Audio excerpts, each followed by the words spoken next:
Hello internet. Today I'm going to try to see if my rings are bad or if my valve stem seals are bad.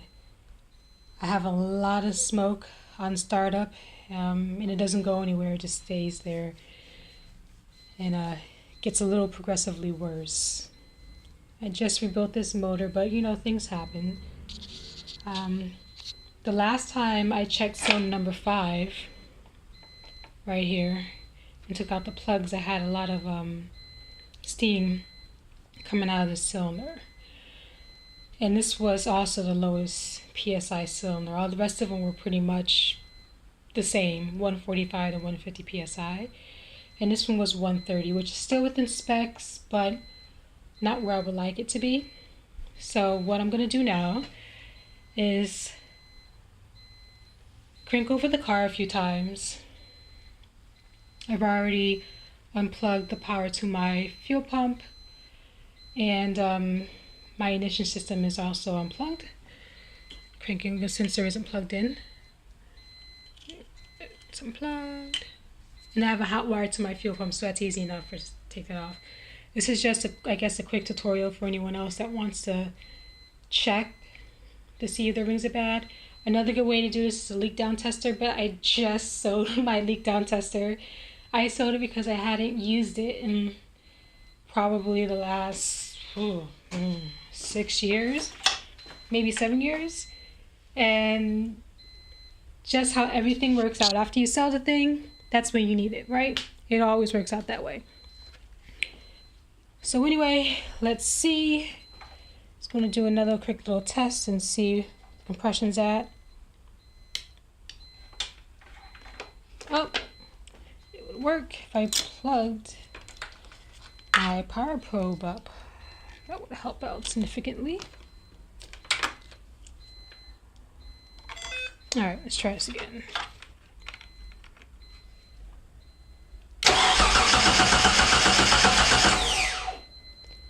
Interesting, okay.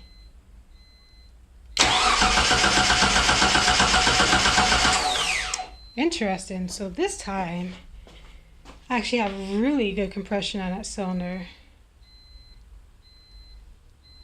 About 160, which is where it should be at, like for a perfectly healthy engine. Huh, interesting. But the last time that I did, my compression was after I had started the car and it was running for like a good maybe 20 seconds. No, actually maybe 30 seconds or so. Interesting. Huh. So I'm guessing now all of my cylinders are probably going to be within where a healthy motor should be.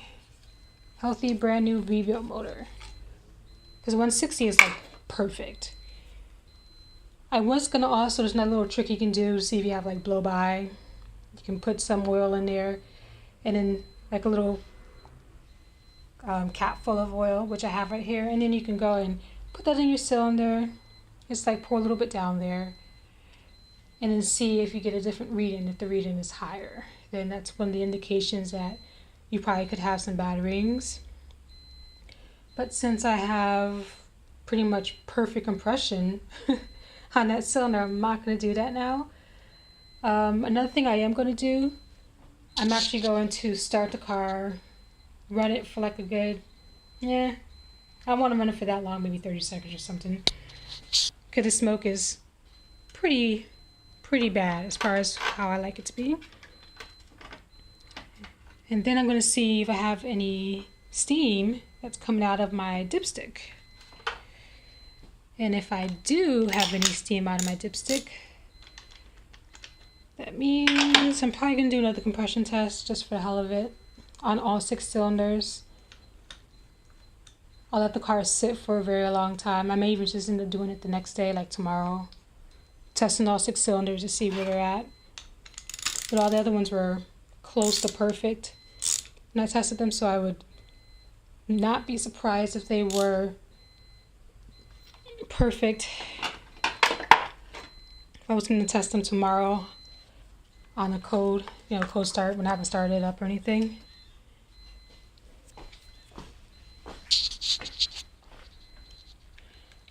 Let's see if I can get anything, and if not, then I'm gonna suspect that my valve stem seals are bad, or maybe one of them was installed incorrectly. You know, it happens. I'm only human. Stuff happens. And if that's the case, I gotta take off, which I believe it's the front head where I got a couple of bad valve stem seals, if that is the problem. Which makes me happy because that means I don't have to take off the cylinder head again. Take off the timing belt. Timing is not fun to do on these cars. Definitely not. Especially when you have cams in here. I had a little bit of head work done. Heads were slightly decked, but makes it even more of a pain in the ass. And I have adjustable cam gears. And I have aftermarket cams. I don't know if I said that yet or not. And a solid timing tensioner. So it's not a fun job. Especially when it's already in the car. It makes it very hard to see where the timing marks are at, to line them up properly. These are one of the few cars that actually don't like to do timing on. I kind of dread it whenever I have to, or when one would come in the shop, I would hate to do these things. Because I'm kind of a perfectionist, so I always wanted the marks to be like perfect. And sometimes that would take me like hours to get it perfect. Okay. Cam sensors, plug plugged in, that's plugged back on. Spark plug is back in there. Okay, let's start this money pit back up. Let it run for a couple of, maybe a minute or so should be good enough, just until it warms up.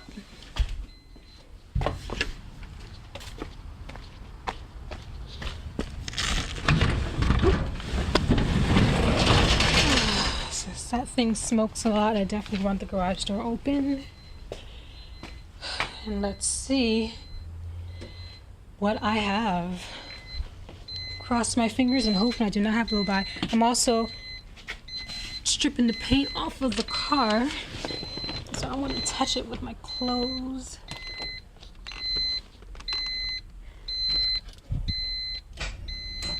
Oh, seriously. Oh, whatever car, be that way. Be that way. I've had a problem with it not starting via the key on and off for a very long time. So, we're going to do this the good old-fashioned way. And we're just going to jump the starter.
just a little bit, so I'm going to go ahead after this warms up and see if I can have that line flow just a little bit more freely and easily. Turn on one of the fans here.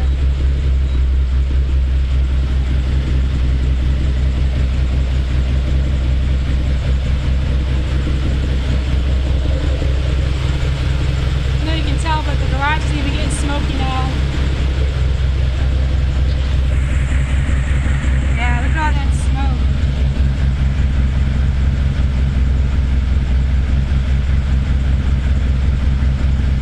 It's definitely not good.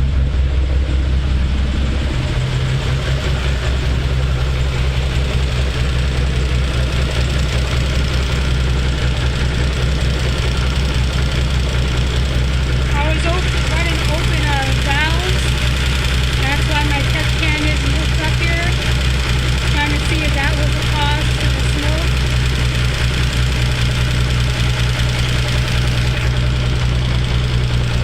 But it obviously was not.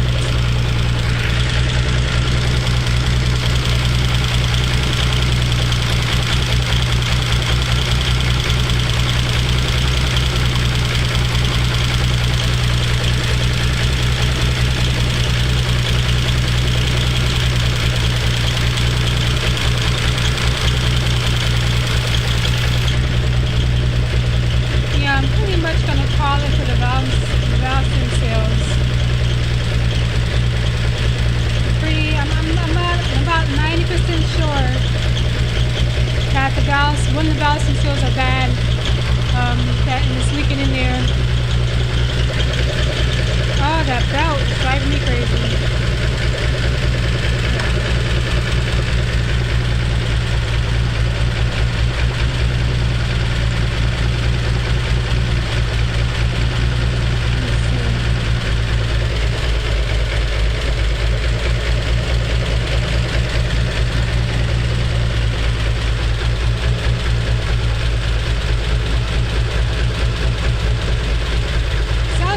That's a good thing.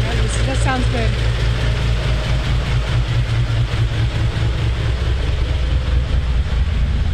Yeah, still a steady stream of smoke.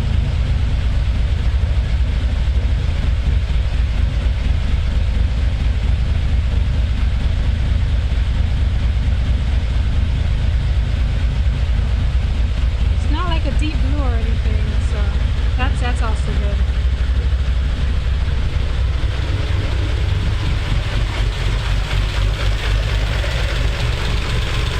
Definitely not dressed to be working on the car right now, but I do want to look underneath here.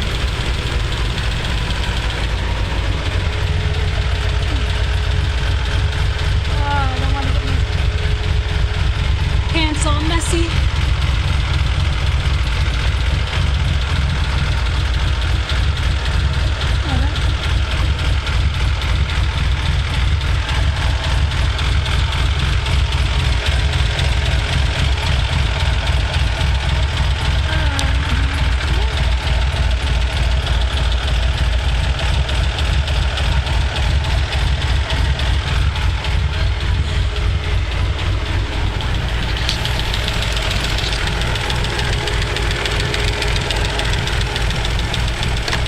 Look at the oil pressure. Oh, it smoke subsided down a little bit. Nice, nice, nice.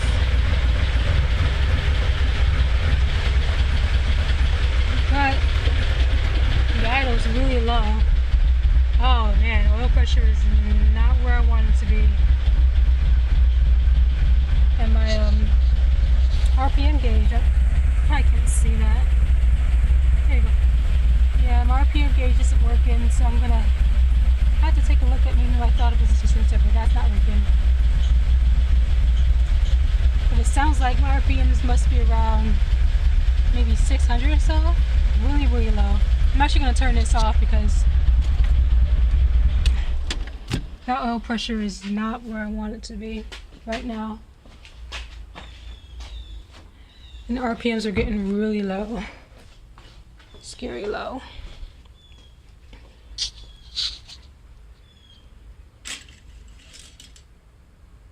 Ooh, another good sign.